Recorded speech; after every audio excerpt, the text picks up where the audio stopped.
Suçum budur ki, Türkəm. Türklüyümə fəxr eləyirəm. Ən böyük suçum budur. Türk olmaq ancaq bu ölkədə yasaq. Təbriz həbsxanasında ölüm aclığına başlayan milli fəal jurnalist Abdullah Səduqi girov müqabilində həbsdən azad edilib. Ancaq 22 ittihamla, həm də məhkəməyə qədər, ailəsi onun məhkəməyə qədər azadlıqda qalması üçün 20 milyon tümən dəyərində olan evlərinin sənədini girov qoymalı olub. Abdullah Səduqini bu ilin yanvar ayında İranın Kəşfiyyat Qurumu həbs eləmişdi. Təbrizin Nisrah xiyabanında tutuldum. Eyni bir teröristlər kimi. Dedim, baxın, mən nə iş görmüşəm? Pentagona mən bomba qoymamışam filan. Çox vəhşiyyətdə də, çox vəhşiyyətdə. Gözlərimizi bağladılar, apardılar. 22 gün istilahatdaydım. 22 gündə təfrim ittiham olmadım. Ondan sonra da Təbrizin zindanına verdilər. 52 gün zindanda oldum. Abdullah Səduqi Təbrizdə nəşr olunan Qol qəzetinin yazarıdır. Təbrizin Traktorsazi futbol klubunun icazəli afişalarını Azərbaycan dilində nəşr etdiyi üçün, həm də həmin afişalarda şüar yazdığı üçün həbs olunduğunu deyir. Səduqiyə qarşı 22 ittiham irəli sürülüb. Bu ittihamlar arasında separatçılıq, hakimiyyət əleyhinə təbliğat kimi ittihamlar da var. Milli fəalsa ittihamları qəbul etmir. Sonradan ki, gəldilər mənim kitablarımı evdən, yazılarımı, əl yazmalarımı apardılar. Ondan sonra başladılar, hey ittiham edici vurmağa ki, siz tədiyyət eləbsiz. Azərbaycan üçün, gələcəyi üçün qanun əsası tərh eləyirsən. Bunları xəstə eləyirsən, şüarların sən tərh eləyirsən. Belə bu cür şeylər ki, təbliğ əleyhi nizam filan, belə bir şeylər. Səduqi deyir ki, Təbriz həbsxanasında milli fəallara və müxtəlif ittihamlarla ora düşən insanlara münasibət o dərəcədə qeyri-insanidir ki, jurnalist gördüklərindən göz yaşı tökülmüş.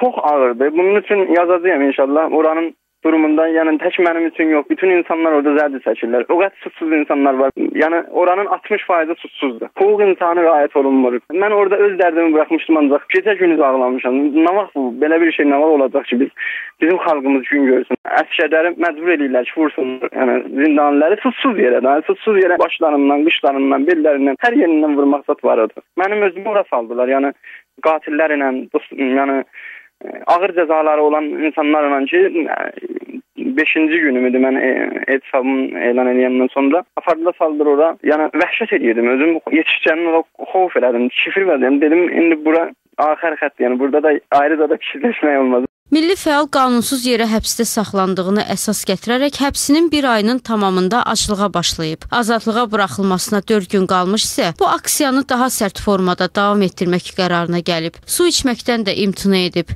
Ədalətin icra olunmamasına görə mən orada yazdığım namədə belə yazmışam ki, İttilaat neyrularının mənə qarşı hörmətsizliklərinə və ədalətin mənə və milli fəallara olmadığı üçün mən etiraz edirəm. Yəni ədalətlə davranmasaz mən bu aksiyanı davam edəcəm. Səduqi həbsdən azad olunandan sonra aclığı dayandırıb. Ancaq deyir ki, yaxın vaxtlarda ona qurulacaq məhkəmə onun barəsində cəza təyin etsə, həm yenidən ölüm aclığına başlayacaq, həm də başqa sərt addımlar atacaq.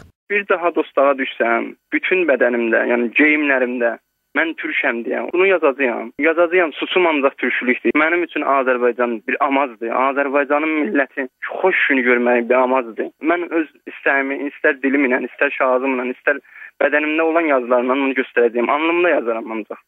Vursunlar orada, ya ölüm çıxsın eşə, ya hər nə mənəmdən vazgeçməyə hazıram. Hər nə mənəmdən. Ben bunun üçün and içmişəm.